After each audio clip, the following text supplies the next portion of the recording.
Hello, this is Kate Extreme Vlogging at for tonight po, pag-uusapan natin ang tungkol kay Lau Samat, kung saan po nagsimula ang lahat.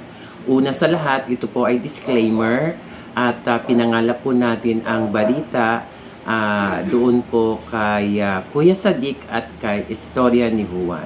Okay? Ito po ay reaction comment regarding ang OFW po ng Saudi Arabia. Okay? So, ang pangyayari po ay nagsimula sa lahat sa email at ito po ay pinadala kay Istorya ni Juan. Okay. So doon po nagsimula ang lahat. Okay. Kung wala pong sumulat, kung wala pong nag-email, hindi po siguro nangyari ang mga ito kay Lau Samat. Okay. So, una sa lahat po sa pagiging vlogger, kailangan po nating magpaalam muna sa mga kinauukulan para po ilagay nyo sa inyong mga channel. Okay? Hindi po lahat ng bagay dito po sa ating pag-YouTube channel ay kailangan po na e-expose ang lahat ng bagay. Okay? So kung gusto nyo po magpa-expose, magpaalam muna po tayo sa may-ari ng video. Okay? Or mag-ask po tayo ng permission doon sa mga i-interviewin natin or yung mga ilalabas natin na tungkol po sa subject natin. Okay? So, nararapat po na magpaalam muna. Okay? Sa pangyayaring ito, ito po ay mula sa liham ng isang nakakakilala kay Lau Samat at ito po ay ipinadala kay Juan, Istorya ni Juan. Okay? So, pinadala po ang liham at doon po binasa at tiningnan. Dapat po nakipag-connect po siya doon sa sumulat na kung ito po ay talagang katotohanan. Okay? At dahil po marami pong mga liham na hindi po natin alam kung totoo or fake news. Okay? So, para po hindi ito makadisgrasya sa ibang kinauukulan or sa ibang tao na pinapatungkulan sa mga ganong paratang. Okay? So, ito po ay mula kay Kuya Sadik at ipapakita po natin dito. Yes. I-in short ko na lang po ang lahat. Okay? Dahil napanood ko na po ang lahat ng storya. Ito po ay nagsimula kay Kuya Sadik. What's up sa inyo mga kababayan, and welcome back to another episode po natin. For today's episode, pag-uusapan natin ang isang mensahe sa akin ng isang OFW din na kilala ang ating tinutukoy sa video na ito. Disclaimer lamang po ang pawang lahat ng sasabihin ko ay hindi nagmula sa akin, ngunit nagmula sa mismong nagpadala ng mensahe sa atin. Hindi ko po inaakusahan ang vlogger na sa sinasabi ng ating base, sa sinasabi ng ating nagkukwento na mamaya makikita nyo naman at mababasa nyo. Ito po ay purely galing sa source natin. Biglang naglaho ang lahat ng ito matapos ang kontrobersyang kinaharap po niya ngayon. Pero ayan po, tungkol po dun sa kwento na yun na binabasa po ni Istorya ni Juan. Okay, napanood ko na po actually yun. So, doon po nakasaad sa liham na ito po si Lau Samat ay may pagkakautang doon po sa dati niyang kumpanya na Wasim, dito po sa Saudi Arabia.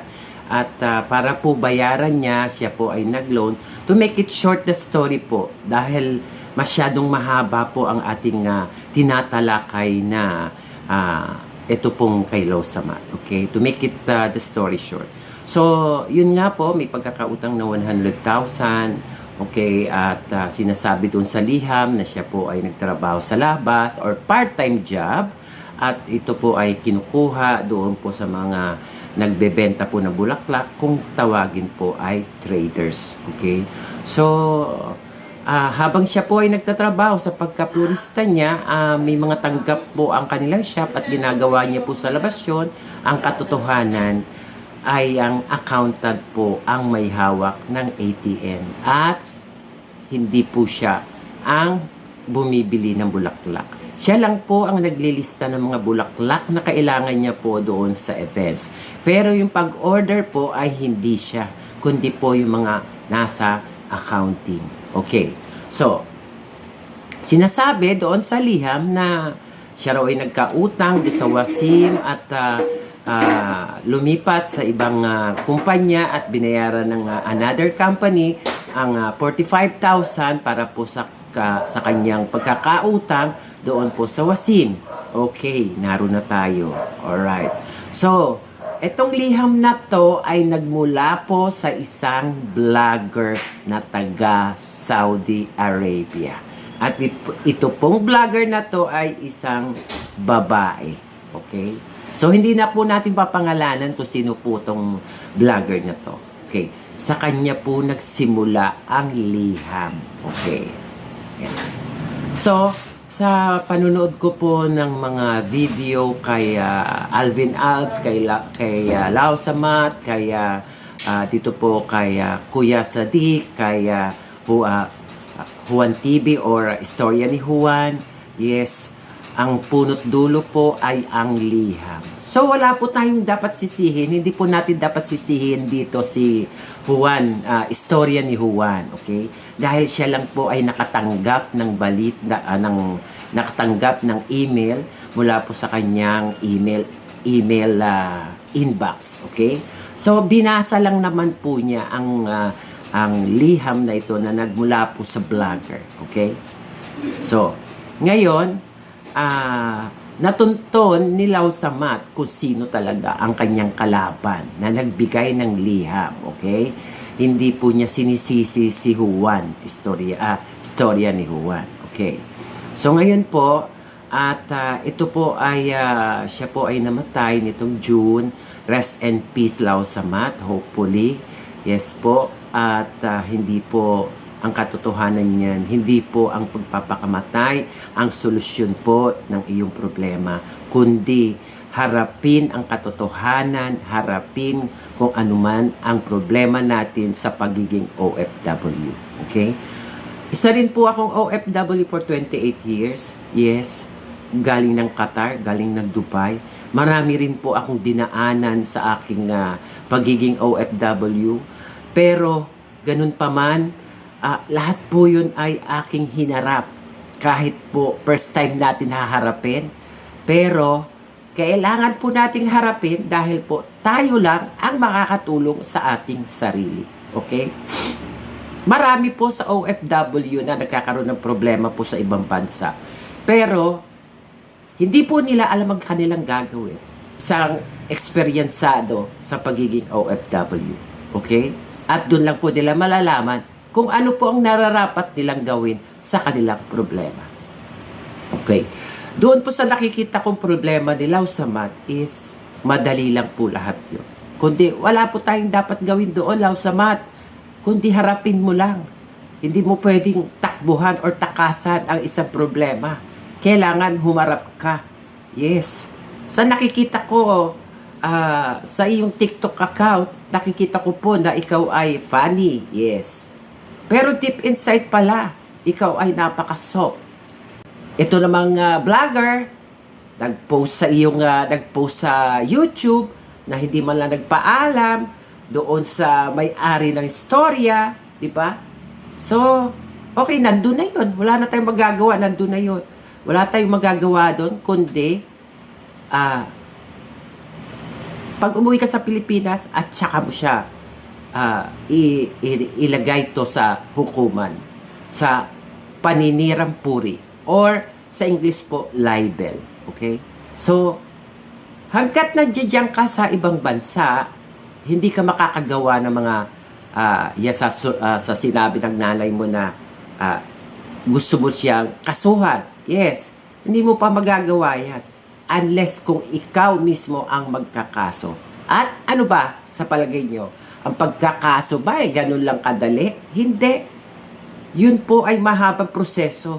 Kung yung ibang lahi po na nagkaso sa Dubai, inabot po ng 5 years, what more? Diba? Bakit ka hahantong doon?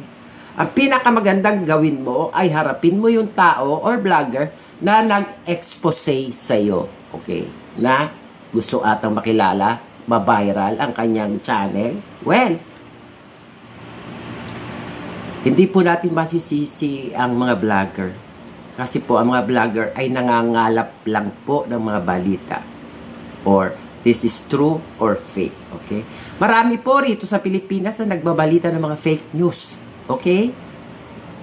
Dahil po araw-araw po ako nagbabrowse sa YouTube at tinitingnan ko po ang mga balita. Maraming fake news dito. Okay? Si Kate Extreme po hindi nagbabalita ng fake. Palagi po ako nagbabalita ng tama. Binabalanse ko po ang storya kung saan po ako papanig or saan po ba dapat. Ganon. Ganon po ang nagtatalakay ng isang pangyayari. Sa pangyayari po na ito kay Losamat, siya po ay nagbigti dahil po naapektuhan ng pamilya, naapektuhan siya, yes, naapektuhan.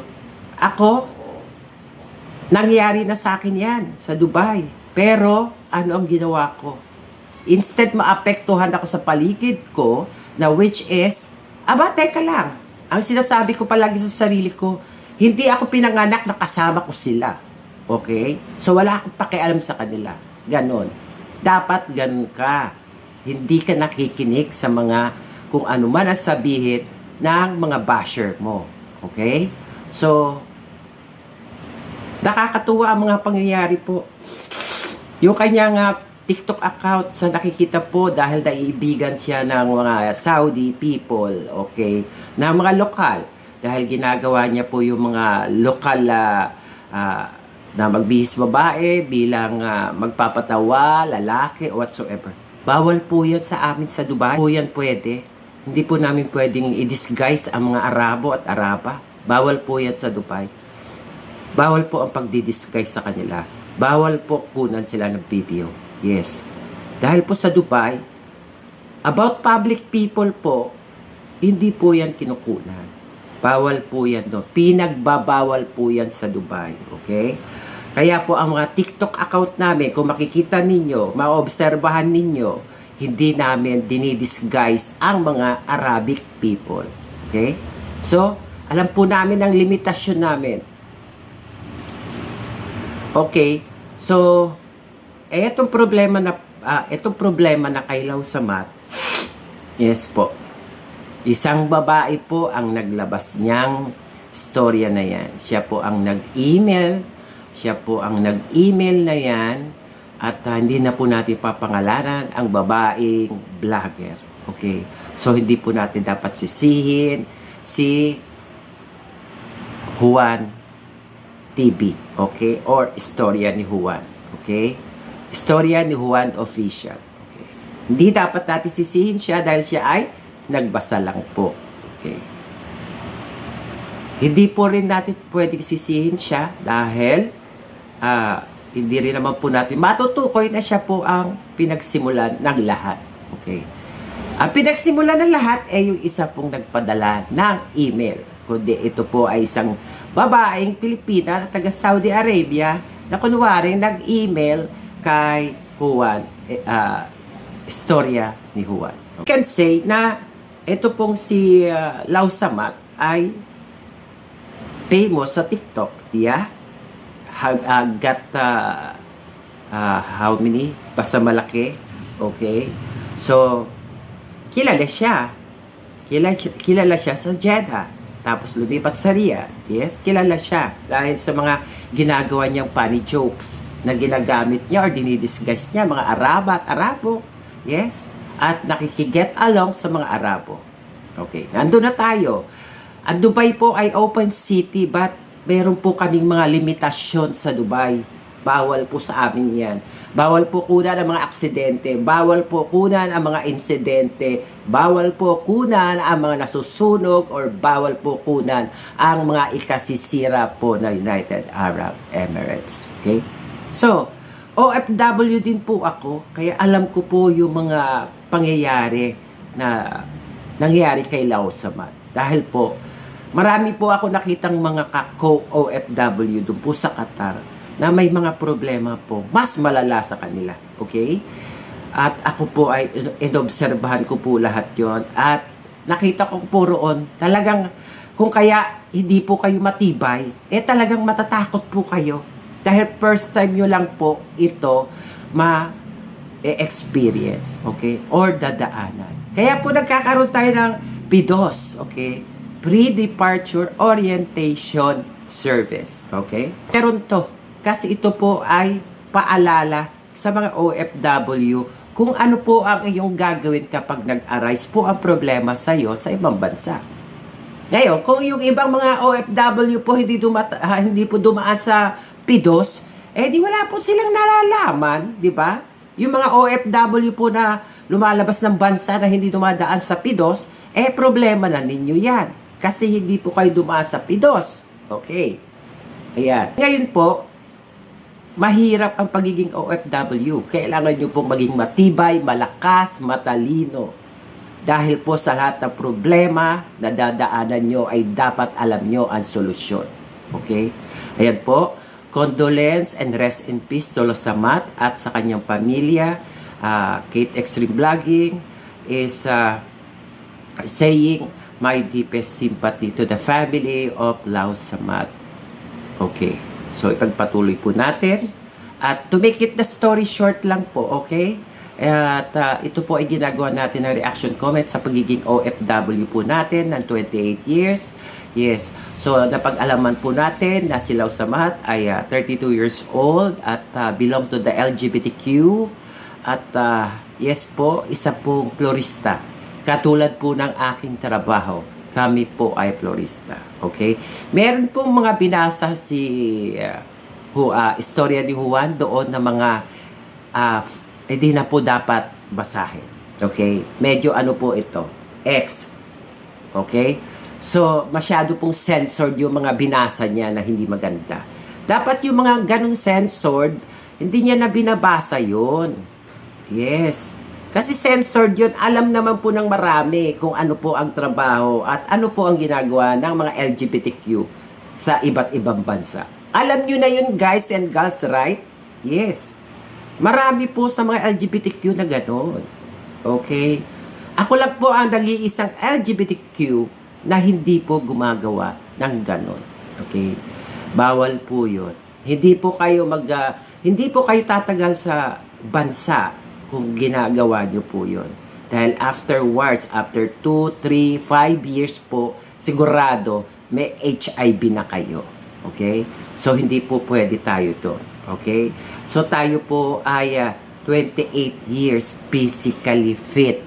Dahil po, out si Kate Extreme Vlogging sa mga ginagawa po ng mga ibang LGBTQ. Okay. Rest in peace. Kay Losamat. Ayan po. Ang issue was Storya ni Juan. Losamat. Ni isa sa kanilang kaibigan niya walang nagsalita. Bakit? Noong habang siya'y pinapasa ng bigat ng paratang paninira at panghusga, wala kang naiambag ni isang salita upang itama yung mali at manindigan sa panig ng katotohanan. Ngunit ngayon wala na siya.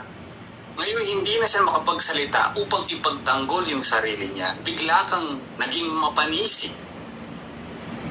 Mapagmalasakit kuno na tila tagapagtanggol ng kanyang alaala.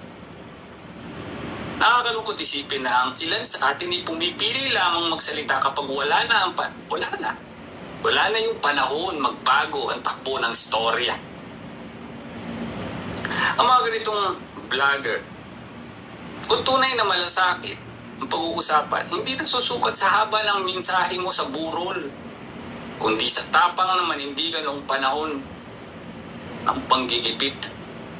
Ang tunay na pakikipag-isa o pakikiisa ay hindi pinapakita sa pamamagitan ng paninisi kapag huli na yung lahat, kundi sa pagyakap ng katotohanan na kahit hindi ito tanggap ng marami. Kaya't sa harap ng kanyang katahimikan sa kamatayan, naway tayong mga buhay ay manahimik din. Dahil hindi sa pagkukulang, kundi sa pagsisisi. Sana katahimikan ito ay maging paalala.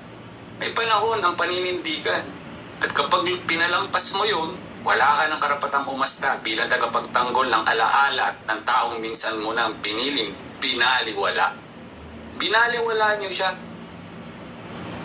Binaliwala mo siya. Binaliwala niyo siya. At yung issue dito sa video na nakikita natin, na kung saan humihingi din ng tulong ang sarili niyang kapatid. May 29 kausap ko siya. May 13 nag-message sa akin ng kapatid niya na nasa ospital ang kanyang. So, ayun po. Si istorya ni Juan. Okay, sinasabi lang po niya yung sides niya na bakit ngayon lang nagsalita ang mga kaibigan niya na vlogger din ng YouTube sa pangyayaring ito kung kailan po napatay na si Losamat. Okay? Dapat at that time na nasa problema po si Losamat, nandun po sila. Sa bagay, hindi po natin masisisi sila dahil po si Losamat ay nasa Riyadh at yung mga kaibigan niya po ay nasa Jeddah. So, hindi po siya matulungan. Okay? So, ganito po yan guys, no? Tandaan nyo. Ang pagiging OFW po. Okay? Kung kayo po may mga ka-roommates po tayo dyan na wala pong pakialam. Okay? Kaya magkasakit po kayo dyan, kaya ano pa po mangyayari sa inyo, wala pong pakialam. Okay? Ganyan po ang mga Pilipino. Diyan ko po nakita ang mga Pilipino po sa Dubai na kapag mga ka-roommates mo sila at ikaw po ay nagkasakit, wala po silang pakialam. Problema mo. Problema ko. Yun po ang katotohanan doon. Mabuti na lang po ako, salamat ako sa Diyos dahil lahat po ng ka-roommates ko ay mababait, matulungin, yes, at mapagmahal. Nagpapasalamat po ako sa Diyos dahil sa haba po ng pagiging OFW ko po, ako po ay napaligiran ng maraming kaibigang tunay. Yan. Hindi po tatagal tayo sa pagiging OFW kung wala po tayong mga close friend. Okay? Hindi ko po sinabing friends with S, okay? Plural na yun. Kasi po yung mas marami, mas marami po doon ang wala. Okay? Kung meron po kayong friend, okay, 1, 2, 3, 4, yun po ang mga tunay na kaibigan. Yun po ang nasa paligid mo. Okay? Kahit saan ka po nakalugar sa Saudi, pupuntahan ka po nila para tanungin ka kung kamusta ang iyong pamumuhay dito sa lugar na ito. Okay? Ganun po doon sa Dubai at sa Qatar at sa Bahrain. Diyan po sa gitnang silangan, ganyan po ang mga kababayang Pilipinong OFW. Kanya-kanya sila. Kapag nakasalubong nyo sila sa kalye, para po silang mga Amerikana, Canadian, wala po silang bati-bate, walang pakialam. Okay? So, pagpatuloy po natin. Kapatid, pati na ang publiko na ako ang sinisisi. Kahit si Saudi Pinoy, ako yata ang sinisisi. Kalat ang mukha ko, viral ang Facebook page ko, sa mga walang kakwenta-kwentang paratang.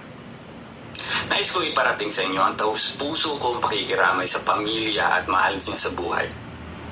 Walang anumang paliwanag ang sapat upang mapawi ang sakit ng pagkawala. Ngunit, sa gitna ng matinding emosyon, kailangan natin maging maingat sa pagbibigay ng paratang, lalo na kung ito'y walang sapat na batayan at maaaring makasira sa dangal ng iba, reputasyon at karapatan ng ibang tao. Ang pagsasabing namatay ang tao dahil sa ginawa kong content, isang seryosong akusasyon na walang sapat na ebidensyang medikal o legal na nagpapatunay. Malinaw na batas na pananagutan sa isang insidente ay kailangan may kaukulang atensyon, kapabayaan man o hindi. Sa kasong ito, anumang elemento ng panloloko, pamimili o paglalagay sa kapahamakan ng iba, walang dahilan para sabihin na, dahil kinontent mo yan. Kung may nangyaring trahedya pagkatapos ng content, hindi ito otomatiko nangangahulugang dahil sa content ko kaya ito nangyari. Ang panghusga sa batay sa emosyon, social media opinion o haka-haka ay hindi naaayon sa prinsipyo ng due process sa presumption of innocence na nakasaad sa ating konstitusyon panahon na laganap ang social media, kailangan maging responsable rin kayo. Dapat alamin niyo po muna. Hindi ko ginawa ito para manira. Hindi ko ginawa yung video na yung para manira, kundi para imulat at magtama. Kung ano man ang gulong ito na kinaharap ngayon ng ating mga kababayan at sa mga kapwa ko content creator, sana ay magkapatawaran na kayo dahil wala namang may gusto sa nangyaring ito. At babala rin po sa ating mga kababayan na hinay-hinay lamang po tayo sa mga pang-aakusa. Dahil ang isang bagay po ay pwede lamang mapatunayan sa isang legal na paraan, hindi dahil sa ito'y nagkataon lamang. At kung nagustuhan mo ang video na to, at bago pa lamang dito sa aking YouTube channel. So, gano'n na po nangyari. Okay? Tama naman din si Juan. Right? Pero ito nga po masasabi ko sa mga vlogger. Katulad po ng ginawa kong SC text. Okay? Accident. Mismo po yung namatayan ang in-interview ko at nagpaalam po ako na kumuha ng footage at interview sa kanila. Okay? Dapat ganun po ang vlogger. Yes. Okay, nangyari yung aksidente. Okay, puntahan mo mismo yung lugar. Okay? Saan nakaburol ang mga namatay? Puntahan mo sila doon mo sila kunan ng footage at humingi ka ng permiso sa kanila para mai-footage mo ang kanilang pangyayari sa buhay. Mailagay mo sa channel. Okay? Kapag binigyan kanila ng permiso, okay, inalaw kanila, then go ahead, do your own story. Ganun po kaming mga vlogger. Okay? So, yung iba naman po, gumagawa po at pinagdidikit-dikit lang po ang mga istorya. Yes? Actually po, ang pagre-reaction comment ay kailangan po, meron po kayong mga 5 video, 6, 10 na video po na panoorin. Okay?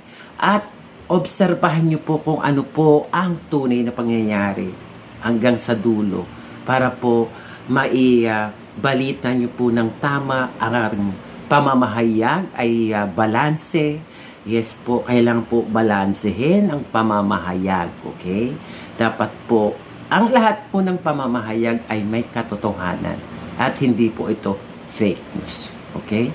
Ito po ay reaction comment from Kate Extreme Vlogging regarding kay Lau Samat sa kanyang pagpapakamatay doon po sa Saudi Arabia. Sayang ang buhay, guys. Tatandaan palagi na ang buhay po ay mahalaga. Okay? Iisa lang ang ibinigay sa ating buhay, so dapat po nating pagpahalagahan. Ito po ay hindi po pwede nating putulin hanggat hindi pa po tayo binibigyan ng final ending. Okay? Ayan po. Tatandaan nyo mga ka-OFW na wag po ang pagpapakamatay or pagkitil po sa sarili ang solusyon ng problema. Maraming salamat sa inyo guys at magandang gabi po sa inyong lahat.